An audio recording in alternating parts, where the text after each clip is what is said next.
नमस्कार, मैं हूं श्याम सुंदर। आप देख रहे हैं visit my India travel channel. आज हम एक ऐसी जगह की यात्रा पर निकले हैं जहां के खूबसूरत नज़ारे देखकर आप दंग रह जाएंगे। जहां की हवा में खुशबू है प्रकृति और संस्कृति की, जहां की हसीन वादियां आपको अपनी बाहों में समेट लेगी। जी हाँ, हम बात कर रहे हैं भारत के फेमस ट्रैवल डेस्टिनेशन मनाली की।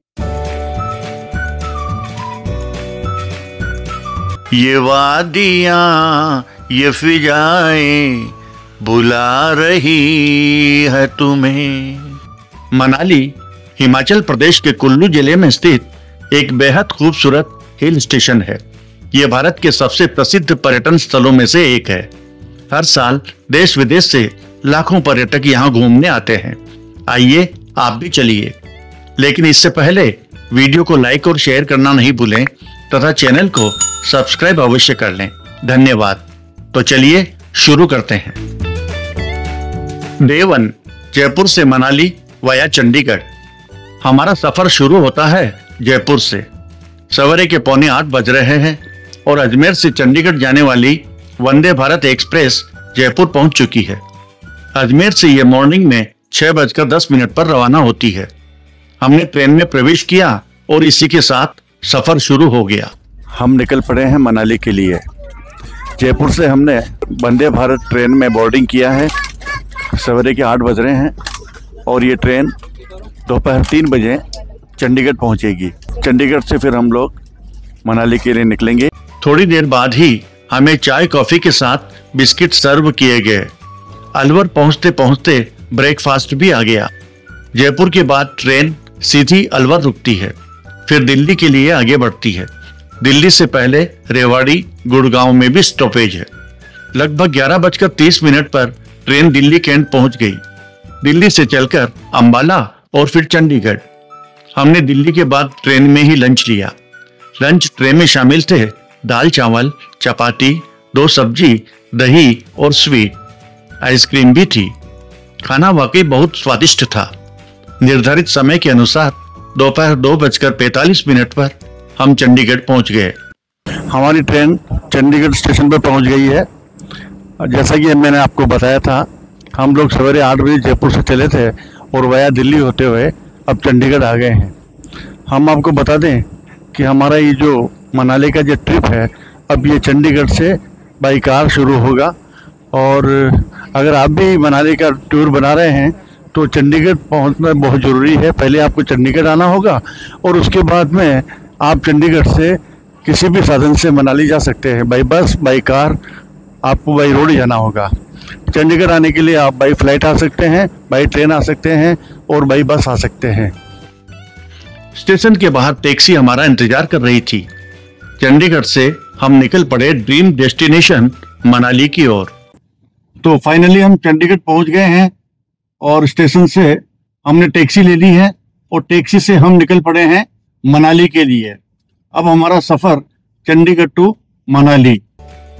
चंडीगढ़ की खूबसूरत सड़कों पर सरपट दौड़ती हुई टैक्सी थोड़ी देर बाद हिमालय की शिवालिक पर्वतमाला के पहाड़ी रास्तों पर चढ़ती उतरती आगे बढ़ती चली गई।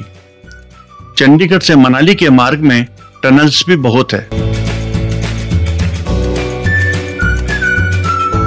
रास्ते में एक जगह रुककर हमने चाय ली और फिर निकल पड़े मंजिल की ओर। वो कहते हैं ना कि journey is more important then the destination. Chandigarh से मनाली तक का यह सफर अपने आप में एक रोमांच है।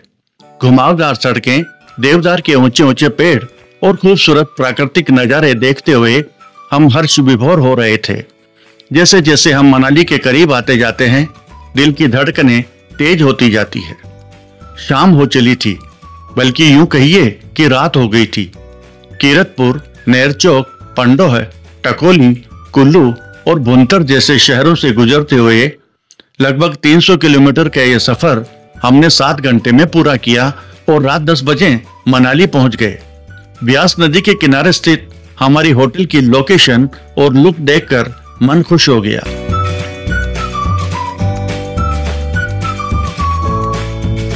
हमने चेक इन किया, फ्रेशन अप होने के बाद डिनर लिया और नाइट स्टे किया। Room was also good and colorful. Day 2. यात्रा के दूसरे दिन सुबह जैसे ही आंखें खुली, मैंने रूम का कर्टेन हटाया और सामने का नजारा देखकर देखता ही रह गया। बालकनी में बैठकर यहाँ के प्राकृतिक सौंदर्य का खूब आनंद लिया। ये वादियां, ये फिजाएं बुला रही है तुम्हें।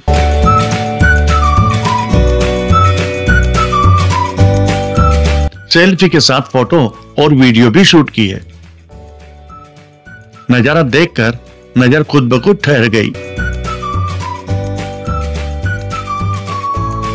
आइटनरी के अनुसार आज हमें मनाली के सिटी टूर पर जाना है।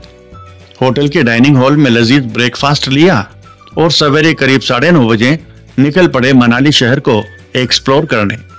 मनाली हिमाचल प्रदेश का एक खूबसूरत पर्वतीय पर्यटन स्थल है जो अपनी प्राकृतिक सुंदरता, स्नो केप माउंटेन्स, व्यास नदी और हरे भरे वातावरण के लिए जाना जाता है। यह हर मौसम में पर्यटकों के लिए लोकप्रिय गंतव्य स्थल है। Travel destination. मनाली का नाम ऋषि मनु के नाम पर पड़ा है। पौराणिक कथाओं के अनुसार जल प्रलय के बाद ऋषि मनु मनुष्य जीवन को फिर से शुरू करने के लिए यहीं अपने विमान से उतरे थे। मनाली का शाब्दिक अर्थ मनु का निवास स्थान होता है। इसे देवताओं की घाटी के रूप में भी जाना जाता है। मनाली का मौसम आमतौर पर ठंडा रहता है। गर्मियों में भी यहाँ का तापमान 15 डिग्री सेल्सियस से 20 डिग्री सेल्सियस के आसपास रहता है, जो इसे गर्मी की छुट्टियों में घूमने के लिए एक आदर्श स्थान बनाता है।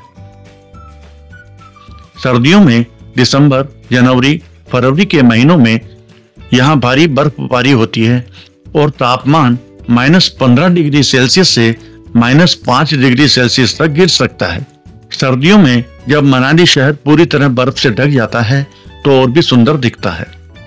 मनाली साहसिक गतिविधियों, सुरम्य परिदृश्य, हस्तशिल्प और स्वादिष्ट भोजन के लिए प्रसिद्ध है। यह हनीमूनर्स के लिए भी एक परफेक्ट डेस्टिनेशन है। देवदार के जंगल में हिडिंबा देवी मंदिर। आज के टूर की शुरुआत हमने हिडिंबा देवी मंदिर से की। यह मनाली का सर्व प्रमुख धार्मिक दर्शनीय स्थल है। यह प्राचीन मंदिर महाभारत काल से जुड़ा है और देवी हिडिंबा को समर्पित है।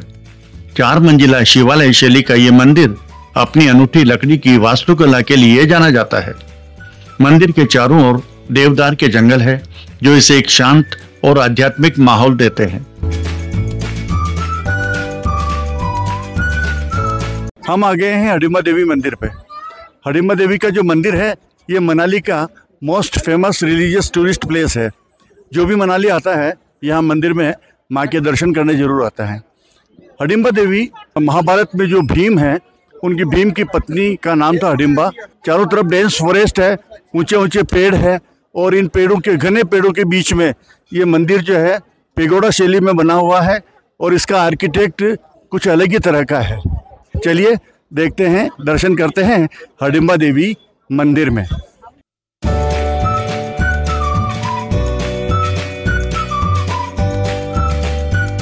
यहाँ पर्यटकों की चहल पहल कुछ ज्यादा ही थी। हम लाइन में लग गए और मंदिर में दर्शन कर लिए। यहाँ मैंने 50 रुपए देकर याक की सवारी की। डर भी लगा और अच्छा भी लगा। आध्यात्मिक शांतिदायक तिब्बती बौद्ध मठ। हिडिंबा देवी मंदिर के बाद हम पहुंच गए तिब्बती बौद्ध मठ की विजिट करने। यह एक पैगोडा शैली का बौद्ध मंदिर है जो पारंपरिक तिब्बती वास्तुकला में बना है। यह मठ मनाली के मुख्य आकर्षणों में से एक है और अपने शांत वातावरण और सुंदर वास्तुकला के लिए जाना जाता है। मठ के अंदर भगवान बुद्ध की करीब 4.5 फीट ऊंची मूर्ति है जो बैठी हुई मुद्रा में है। दीवारों पर गौतम बुद्ध के जीवन और शिक्षाओं को दर्शाने वाले भित्ति चित्र है। मंदिर के चारों ओर प्रार्थना चक्र है जिन्हें ओम मणि पद्मे होम का जाप करते हुए घुमाया जा सकता है। यह मठ आध्यात्मिक शांति और विश्राम के लिए एक लोकप्रिय स्थान है और माल रोड के पास ही स्थित है। मठ में जाने का सबसे अच्छा समय सुबह या दोपहर का है, जब आप भिक्षुओं को प्रार्थना करते हुए और मठ में दैनिक कार्यकलापों को देख सकते हैं।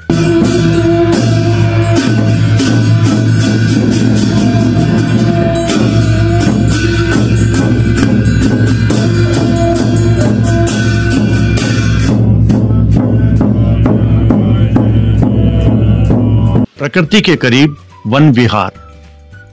बौद्ध मठ के पास ही है वन विहार। ये एक राष्ट्रीय उद्यान है जो अपनी हरियाली, शांत वातावरण और व्यास नदी के किनारे स्थित होने के कारण पर्यटकों के बीच लोकप्रिय है। यह पार्क पर्यटकों को प्रकृति के करीब आने और आराम करने का अवसर प्रदान करता है। वन विहार भी माल रोड के पास स्थित है। वन विहार में ऊंचे देवदार के पेड़, शांत रास्ते, एक छोटी झील और बच्चों के लिए एक खेल का मैदान है। पर्यटक यहाँ सैर कर सकते हैं, नौका विहार का आनंद ले सकते हैं, पक्षियों को देख सकते हैं और शांत वातावरण में आराम कर सकते हैं। वन विहार में प्रवेश के लिए 50 रुपए का टिकट लेना होता है। बच्चों का टिकट 20 रुपए का है।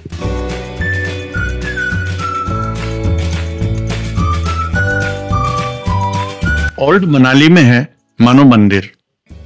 अब हम जा रहे हैं मनु मंदिर। ये मंदिर ओल्ड मनाली में है। हमारे टैक्सी ड्राइवर ने बताया कि मंदिर तक जाने का रास्ता सकरा होने के कारण गाड़ी नहीं जाएगी। हमने क्लब हाउस के सामने से 300 रुपए में ऑटो किया और ओल्ड मनाली के मार्केट से गुजरते हुए पहुंच गए मनु मंदिर। मनु मंदिर ऋषि मनु को समर्पित एक प्राचीन मंदिर है। मुख्य बाजार से लगभग 3 किलोमीटर दूर इस मंदिर की वास्तुकला पेगोडा शैली की है। इसकी छत लकड़ी की बनी है और मंदिर की संरचना लकड़ी और कंक्रीट से बनी है। ऐसा माना जाता है कि मनु मंदिर लगभग 400 साल पुराना है। ये मंदिर अपने शांत वातावरण और समृद्ध सांस्कृतिक महत्व के कारण भक्तों और पर्यटकों को आकर्षित करता है। मंदिर तक पहुंचने के लिए आप मनाली के मुख्य बाजार से पैदल या बाइक से भी जा सकते हैं।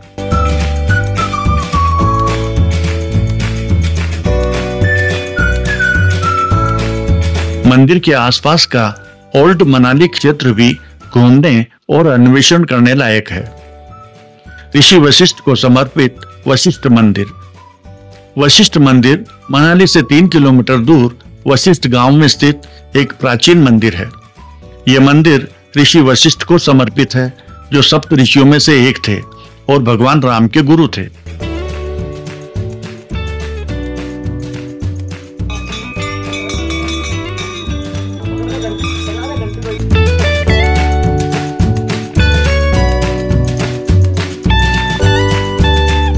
मंदिर के पास गर्म पानी के झरने और कुंड भी है, जो अपने औषधीय गुणों के लिए प्रसिद्ध है। यह मंदिर 4000 साल से भी अधिक पुराना माना जाता है। मंदिर की वास्तुकला और हॉट स्प्रिंग्स पर्यटकों के लिए मुख्य आकर्षण है। मनाली से वशिष्ठ गांव आसानी से पहुंचा जा सकता है। प्रकृति की गोद में बहती व्यास नदी।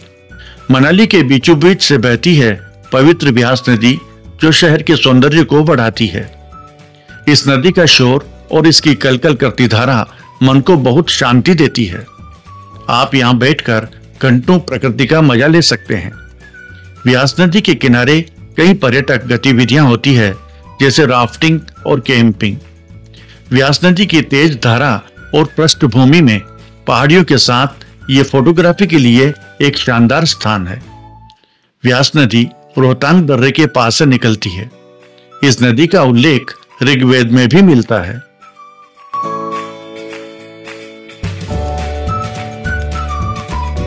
मनाली का दिल माल रोड। मनाली का सिटी टूर करते हुए शाम होते ही हम सीधे निकल पड़े मनाली के दिल यानी माल रोड की ओर।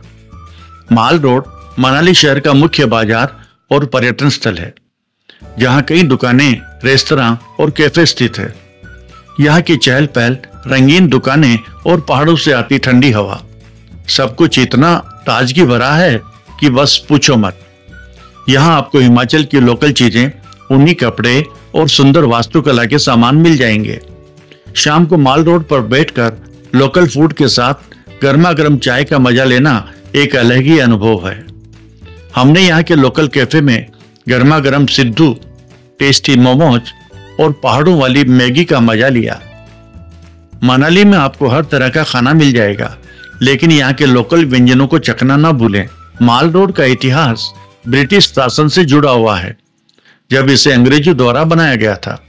आज माल रोड न केवल एक बाजार है, बल्कि पर्यटन, संस्कृति और इतिहास का एक महत्वपूर्ण केंद्र भी है।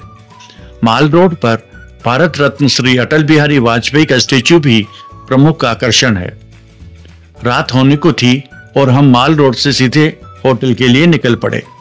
होटल पहुंचकर डिनर लिया और रात्रि विश्राम किया। इस वीडियो में बस इतना ही। अगले वीडियो में हम आपको Naggar castle, river rafting, Solang valley, Atal tunnel तथा रोहतांग पास की विजिट कराएंगे। आप ऐसे ही हमारे साथ बने रहिएगा। वीडियो को लाइक और शेयर करें तथा चैनल को सब्सक्राइब अवश्य करें। धन्यवाद।